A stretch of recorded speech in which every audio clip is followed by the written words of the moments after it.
دو guide lines کی بات ہے یہاں پہ. پہلی بات ہے نظریاتی آئیڈیالوجیکل گائیڈ لائنز.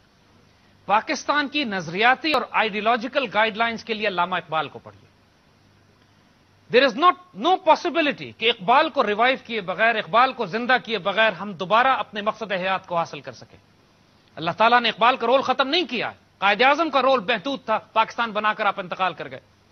مگر اقبال جنہوں نے قائد اعظم کو تیار کیا، جنہوں نے امت کو تیار کیا، جنہوں نے ایک ویژن دیا، فکر دی، سوچ دی، ان کا رول 21ویں صدی میں بھی اسی طرح قائم ہے جس طرح 20ویں صدی میں تھا. بدنصیب ہوگی یہ قوم اگر اقبال سے ہم نے فائدہ نہ اٹھایا. یہ نظریاتی ڈائریکشن ہے.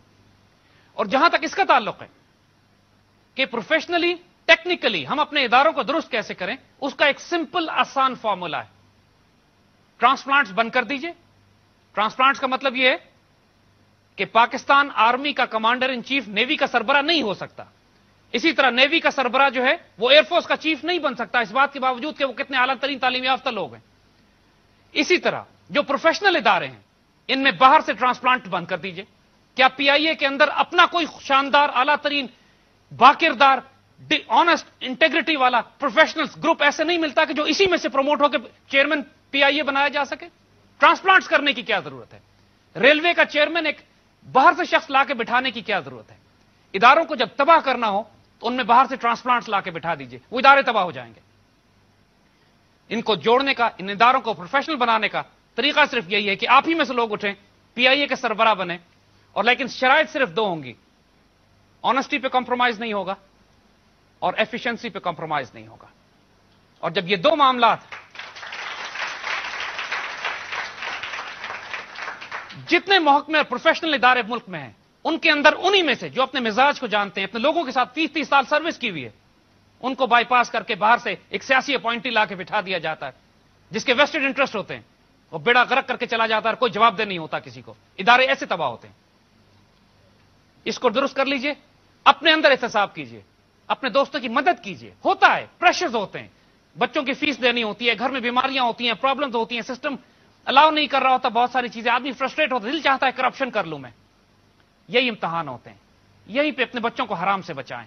Don't fall for the trap. اب خود بھی اپنے آپ کو مضبوط کریں، اپنے بھائیوں ساتھیوں کی مدد کیجئے. Make joint funds with in each other. Unions میں جو آپ کے فنڈز ہوتے ہیں کہ جس کو محتاجی ہے، ضرورت ہے، کمزوری ہے، اس کو ایک سوشل سیکورٹی، ایک بینیفٹ دے دیجئے. لوگوں کو کنونس کریں کہ حرام نہیں کھاؤ، اس ملک سے خیانت نہیں کرو. یہ کلچر پیدا کرنا پڑے گا.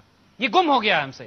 ہمیں اپنے میڈیا میں، اپنے تعلیمی اداروں میں، اپنے دفتروں میں جتنی مرضی پلاننگ کر لیں، اگر موبائل فون آپ کے بیچ میں سے گم ہو جاتا ہو پھر کیا فائدہ؟ یونیورسٹیز اور کالجز میں اعلیٰ ترین تعلیم یافتہ بچے ہیں لیکن بٹووں میں سے پیسے گم جاتے ہیں، موبائل فون نکل جاتے ہیں. پھر کہاں موریلٹی، کہاں ایتھکس، کہاں اخلاقیات؟ باقی سب بیکار ہے. اس کے بعد حرام اور حلال کی تمیز. ہمارے ملک کا سب سے بڑا کرائسس آف موریلٹی ہے. بدترین، ناپاک ترین لوگ جنہوں نے اس ملک کی عزت اور آبرو بیچ کے کھا گئے، وہ حکمران تو بن جاتے ہیں، ان کا احتساب نہیں ہوتا. اور جو بدترین فساد کرنے والے لوگ ہیں اس ملک میں، جنہوں نے ملک میں بیڑا غرق کر دیا فساد برپا کر کے، کوئی جج، کوئی عدالت جرت نہیں کرتا کہ ان کو سزا سنا سکے خوف کے مارے. تو ایسی عدلیہ کا ہم نے کیا کرنا ہے اور ایسے حکمرانوں کا ہم نے کیا کرنا ہے؟ لیکن یاد رکھیے گا، اس کا مطلب یہ نہیں ہے کہ ریاست تباہ کی جائے. اس ریاست پہ سب کچھ قربان کر دیں اپنا. انشاءاللہ تبدیلی آپ میں سے آئے گی اور خیر کے لیے آئے گی انشاءاللہ.